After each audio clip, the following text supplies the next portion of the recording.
Hello दोस्तों, नमस्कार। स्वागत है आपका हमारे यूट्यूब चैनल पे।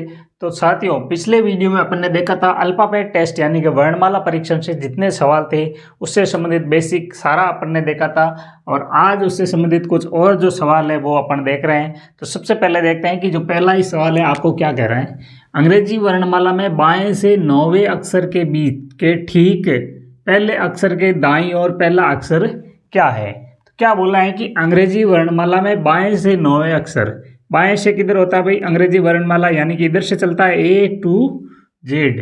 तो ए है अपना क्या है लेफ्ट और जेड क्या है राइट, यानी कि इधर से ऐसे चलेंगे तो राइट की ओर हो जाएगा और इधर से चलेंगे तो लेफ्ट की ओर। अपने को बोलता है कि अंग्रेजी वर्णमाला में बाएं से 9वें अक्षर। अब आपने याद कर लिया होगा कि 9 नंबर पे कौन है। तो बाएं से 9 नंबर पे क्या है आई, और आई क्या होता है 9, आई 9। तो 9 नंबर पे आई है। आगे क्या कहता है कि उसके ठीक पहले, तो इससे ठीक पहले पहले अक्षर के दाईं ओर, इससे ठीक पहले अक्षर के दाईं ओर, तो इससे पहले क्या आएगा आई से पहले एच, इससे ठीक पहले क्या आएगा दाईं ओर क्या आएगा एच। अब देखो इससे ठीक पहले अक्षर के दाईं ओर, तो पहले अक्षर के दाईं ओर इससे पहला अक्षर एच आ गया। अब इसके दाईं ओर, अब इसके दाईं ओर किधर होगा, देखो इधर होगा या इधर होगा। तो दायां किधर है इधर, तो इधर होगा और इधर क्या है लेफ्ट। तो इसके दाईं ओर पहला अक्षर, इसके दाईं ओर पहला अक्षर क्या है आई, तो आपका उत्तर भी क्या रहेगा आई। आगे वाला सवाल देखिए कि शब्द रीजनिंग में ऐसे कितने अक्षर युग्म हैं जिनके बीच में उतने ही अक्षर हैं जितने की अंग्रेजी वर्णमाला में है। क्या नाम दे रखा है आपको कि रीजनिंग, REASONING ये नाम है। इसके अंदर ऐसे कौन से युग्म हैं जिनके बीच में उतनी डिस्टेंस यानी कि अक्षर है जितने अंग्रेजी वर्णमाला में होते हैं। यानी कि ये अपनी ABCD ऐसे चलता है ना, तो अब मान लो B और C के बीच में कोई नहीं है, बस उतनी दूरी होनी चाहिए। और B और D के बीच में कौन है, तो एक अकेला C है। वैसे ही ऐसे यहाँ पे है। तो अब देखो ऐसे कौन से हो रहे हैं। सबसे पहले देखो R के E के बीच में तो कितनी दूरी है, बहुत दूरी है, यहाँ पे तो है नहीं दूरी। E और A के बीच में देखो पहले ABCD और E, ये भी नहीं हो रहा। S और E के बीच में तो बहुत होगा। S और O के बीच में देखो RST, तो O का मेल ही नहीं होता है। O और N के बीच देखो MNO, तो एक ये हो गया आपका। फिर आगे चलो I और G के साथ देख लो I और GHI, तो कितने हैं 3 नंबर पे, यानी कि एक आ रहा है बीच में, तो यहाँ पे भी एक आ रहा है बस। और कौन सा हो जाएगा, इधर से देखो A और यहाँ पे G, इनको देखो A के बाद में क्या आता है ABCDEF और G, यहाँ पे A और ये यहाँ पे, तो यहाँ पे कितने 1 2 3 4 5, इधर कितने 1 2 3 4 5। तो कौन से जुड़े हुए, एक तो हो गया G और I के बीच में और एक हो गया A और G के बीच में। यानी कि कितने युग्म बनेंगे, 3 युग्म बनेंगे।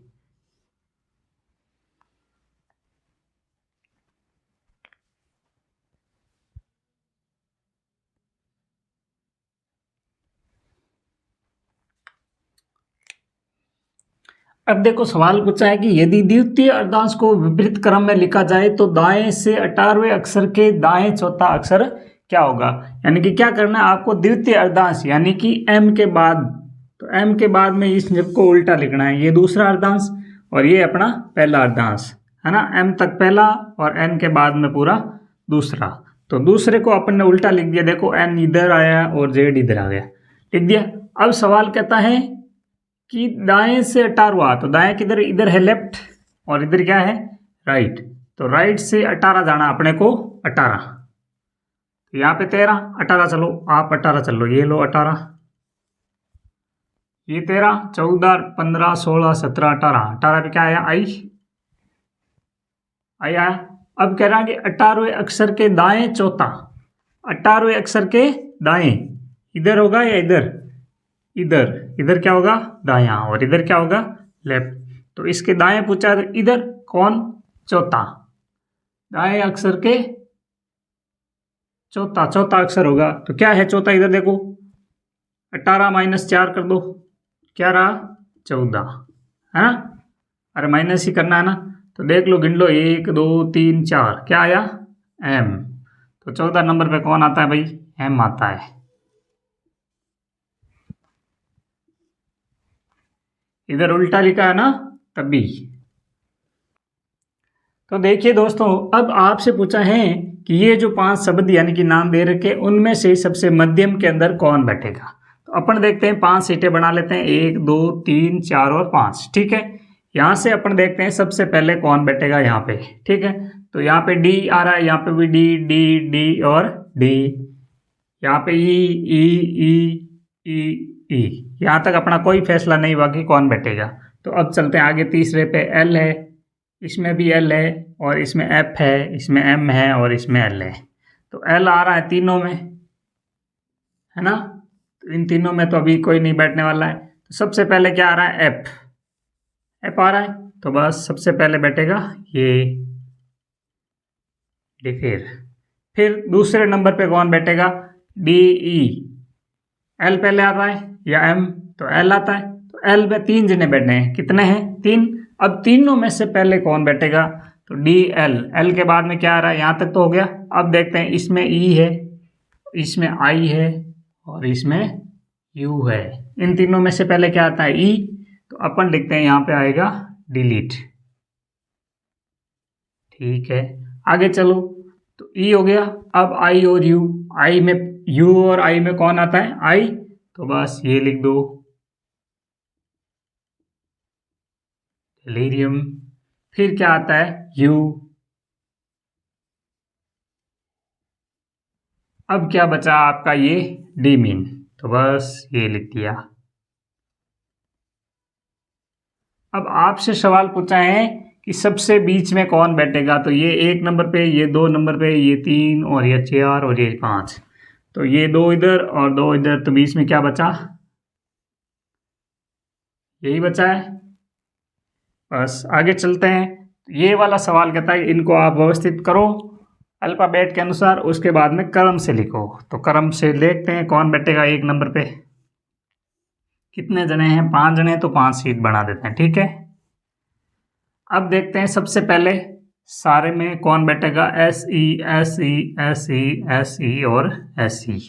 तो अभी तक कोई फैसला नहीं है कि पहले नंबर पे कौन बैठेगा। तो फिर आगे चलते हैं, आगे वाला तीसरा लेटर क्या है, एल, यहाँ पे भी एल, यहाँ पे है एन, यहाँ पे एफ, यहाँ पे एल। तो अरे यहाँ पे ये पढ़ा ना, यहाँ पे भी एल, यहाँ पे भी एल, यहाँ पे भी एल, यहाँ पे भी एल। चारों के पास एल है ना। और इसके पास क्या है, एन। तो एन पहले आता है, एल, एल आता है। तो अब देखो एल में कौन आएगा, एल में क्या आएगा, देखो ई डी एफ और एल। तो ये तो आने से रहा नहीं। अब यहाँ इसमें देखो सबसे पहले कौन आएगा, एफ या डी या ई। तो सबसे पहले क्या आएगा, डी। तो क्या लिखते हैं, ये लिख दिया। तो ये तो अपना हो गया। उसके बाद में डी के बाद में क्या आएगा, ई। तो बस ये लिख दो, ठीक है, ये भी हो गया। अब देखो ई डी और कौन सा था, एफ, एफ, एफ पे क्या है, सेलफिश। तो ये हो गया। उसके बाद में देखो यहाँ पे और क्या है, सेलर, इसको भी लिख दो। और पीछे क्या बचा है, सेंड। बस अब बता दो आप, सबसे पहले कौन आया 2 नंबर वाला, फिर कौन आया 1 नंबर, फिर कौन आया 4 नंबर, और फिर कौन आया आपका 5 नंबर, और फिर कौन आया 3 नंबर। तो ये आपका क्रम रहेगा 2 1 4 5 3। तो देखिए साथियों, आपको एक शब्द दे रखा है वोकेबलरी, इसमें आपको ये बताना है कि ये जो ऑप्शन दे रखे हैं उनमें से कौन सा है जो इस वोकेबलरी नाम से नहीं बना है, यानी कि इसके अंदर जो लेटर है वो लेटर इसके अंदर नहीं है। तो इनमें से कौन सा ऑप्शन होगा जिसके अंदर ये वोकेबलरी का एक भी लेटर इसके अंदर नहीं है। तो देखिए सबसे पहले देखो यहाँ पे वी है ओ ओ सी ए और एल सारा है, तो इसके अंदर तो है। इधर देखिए, पहले इसको देख लेते हैं, L L A B O और आर, तो इसके अंदर भी है। इधर देखिए बी यू आर एल और वाई, तो इसके अंदर भी है। तो इधर देखिए यहाँ पे क्या है, यू है, सी है, एल है, लेकिन यहाँ पे क्या नहीं है, ई नहीं है और आर है। तो ये एक ऐसा शब्द है इसके अंदर क्या नहीं है, ई दे रखा है, जो अपने इस वोकेबलरी इस शब्द के अंदर नहीं है। बस ऐसे सवाल भी आपके पेपर के अंदर मिलेंगे, तो ध्यान से देखना कौन सा है और कौन सा नहीं है।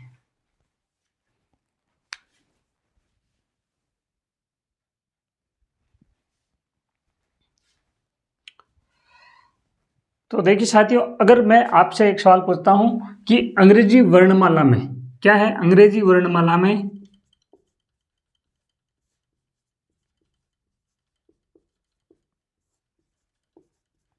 यदि 5 स्वर हटा दे तो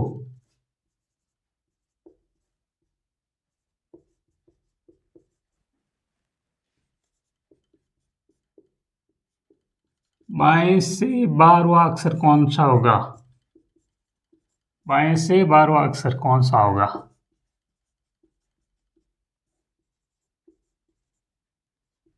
ये सवाल है।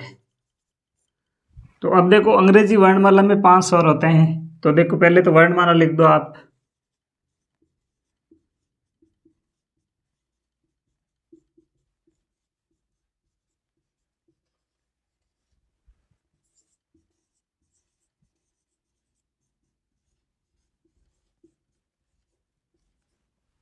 अब आपसे पूछा है कि बाएं से 12वां अक्षर, सबसे पहले काम है 5 स्वर हटाना है। तो 5 स्वर कौन से हैं, ए ई आई ओ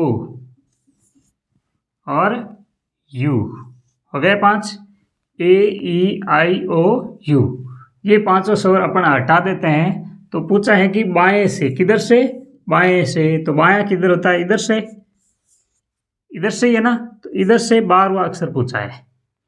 तो ये देखो यहाँ तक चलते हैं, यहाँ से 12वां क्या होता है, पहले तो ये ऐसे बता दो, डायरेक्ट पूछता है कि 12वां कौन सा है, तो एल तक आ जाते हैं अपन, लेकिन अपने को यहाँ पे ये हटाने हैं, 1 2 3 4 5, 5 ये हटा देते हैं। तो अब क्या बचा, एक नंबर यहाँ पे आएगा, 2 3 4 5 6 7 8 9 10 11 12, तो 12 पे क्या आ रहा है, पी आ रहा है। बस यही आपका उत्तर होगा।